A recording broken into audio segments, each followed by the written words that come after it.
Hello everyone and welcome back to my channel. I am Zaina and this is a mindful space with another Twin Flame collective message for all of you.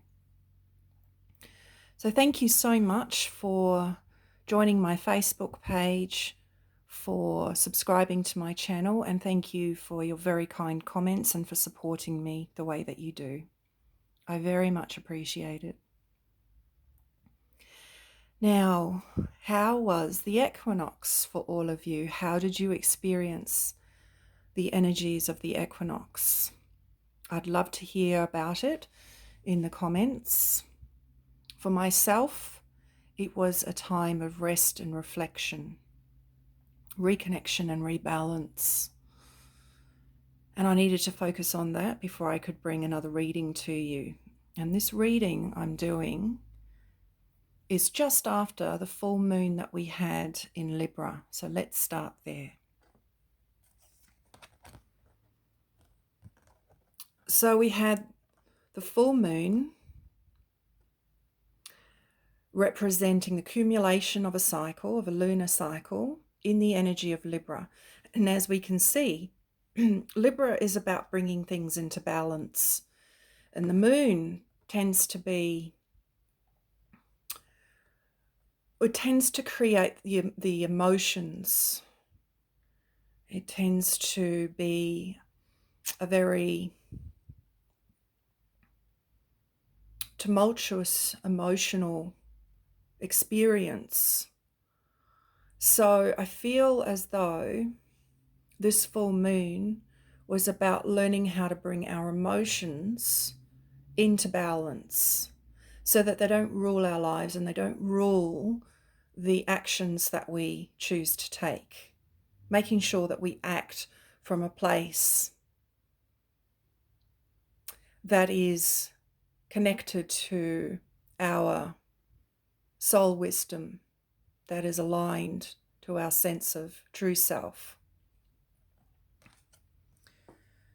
So we had, at the same time, during the full moon, 3 planets: Chiron, healing; the Sun, spirit; and Venus.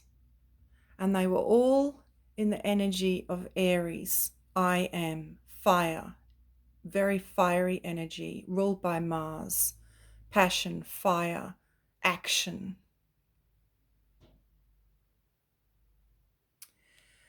So the sun has been shining light on any issues around healing, which reflects quite nicely to the last video that I shared with you, where I spoke about recognizing our inner wounding, recognizing any aspects of ourselves that needed love and attention.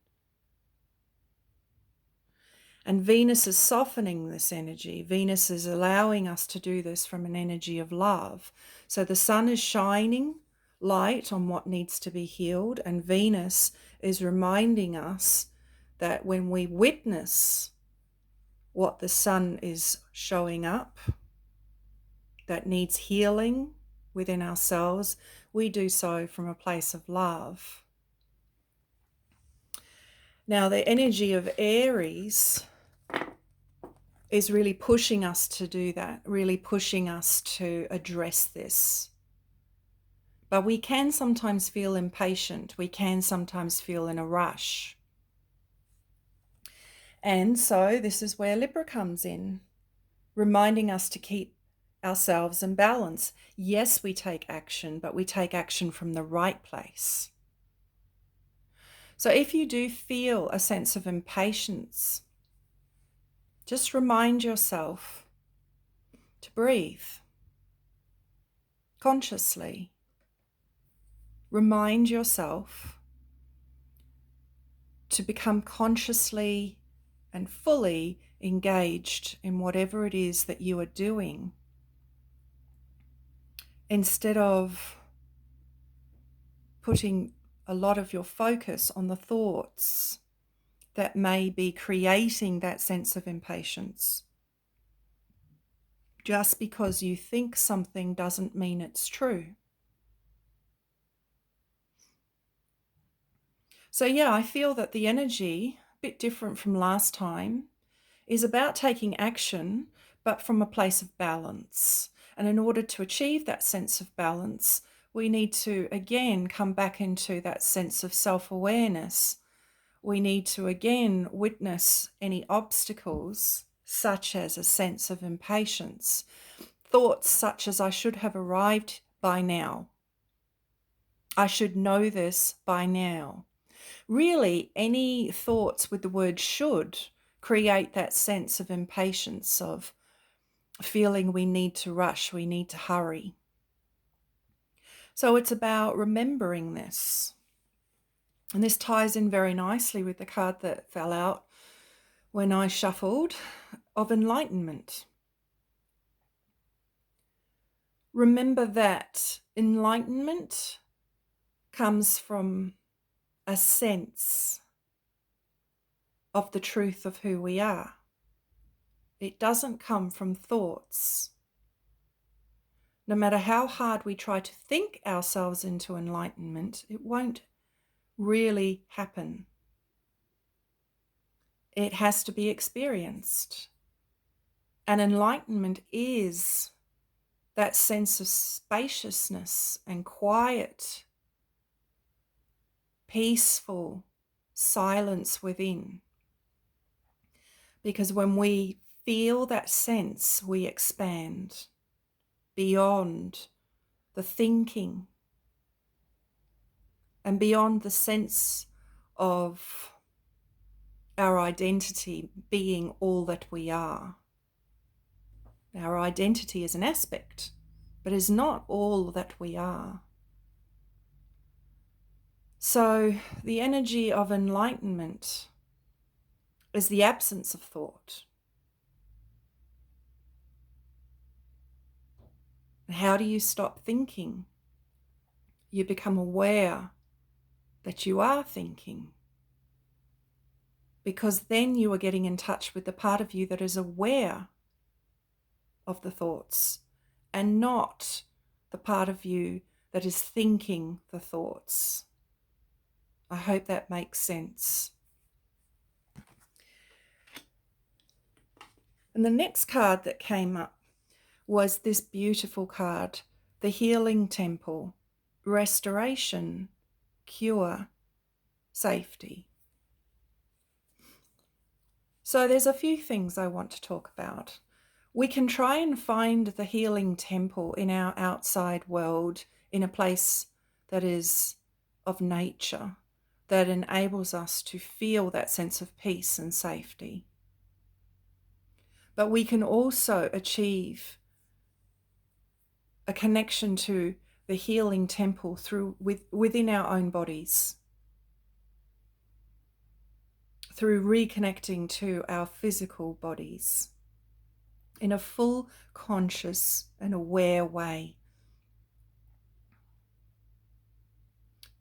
And you can do this, for example, by consciously breathing, not a new message at all.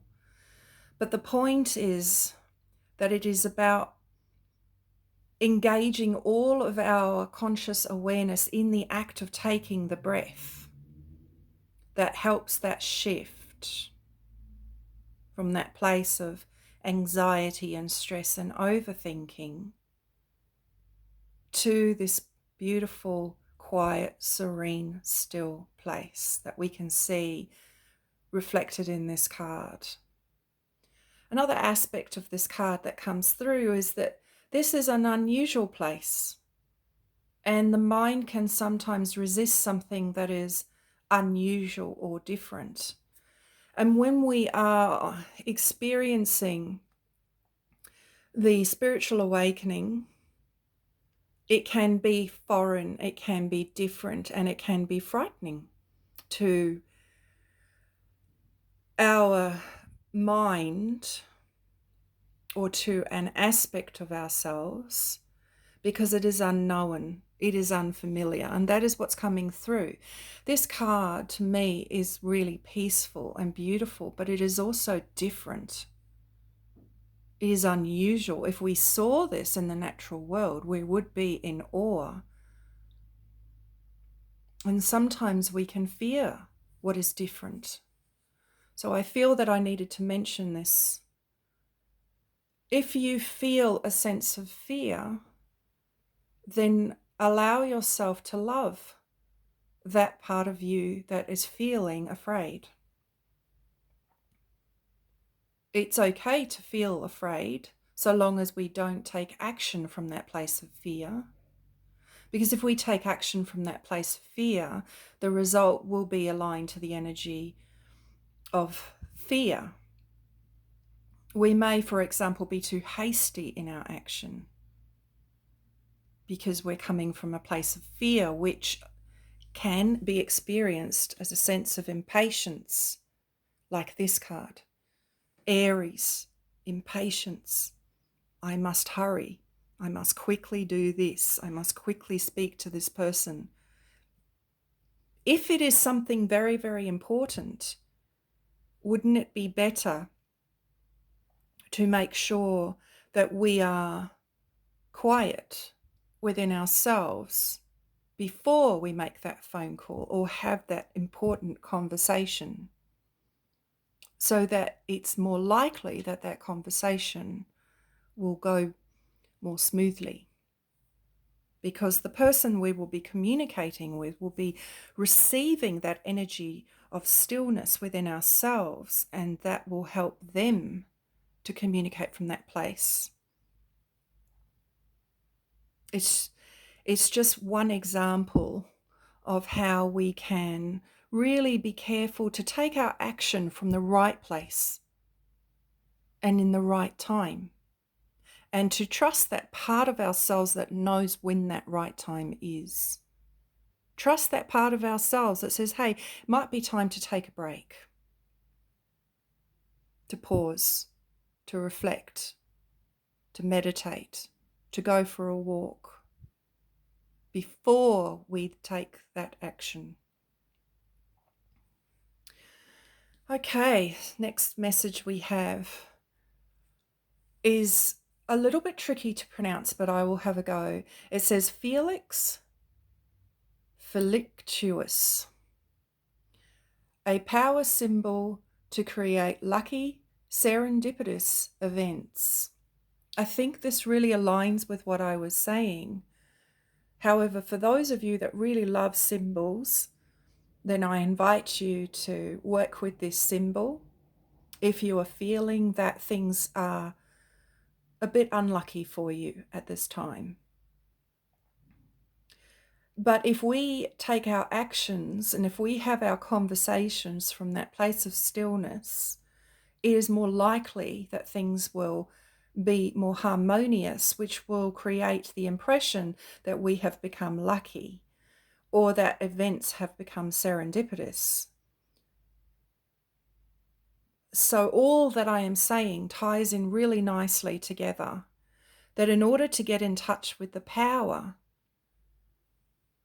to create the luck and the outcome that we really desire, it comes from here.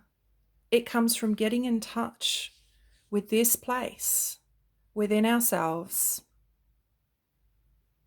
It comes from here, from getting in touch with the part of us that is the absence of thought, so that we match the drive and the desire to take action with this spaciousness, which is more likely to create a positive outcome. Quite a different message from last week. It's time to take action, but definitely from a place of balance and alignment. Now, as always, I would like to draw some messages from your beloved, from my own deck called Messages from Your Beloved. I'm just going to shuffle the deck. These are messages for you to reflect on, not necessarily to take action on, but you will know.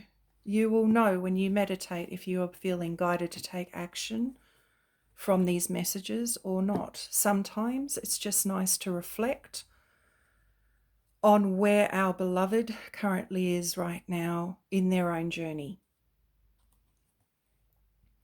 You are everywhere I look. So your beloved sees you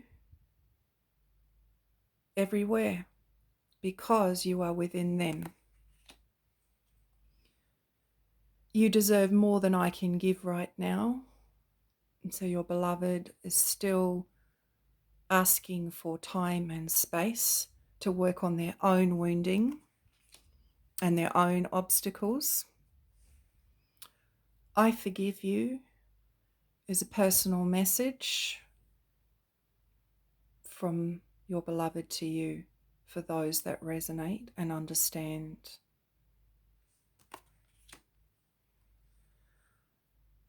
I have made a mistake and I'm sorry is an apology for those of you that need to hear this at this time.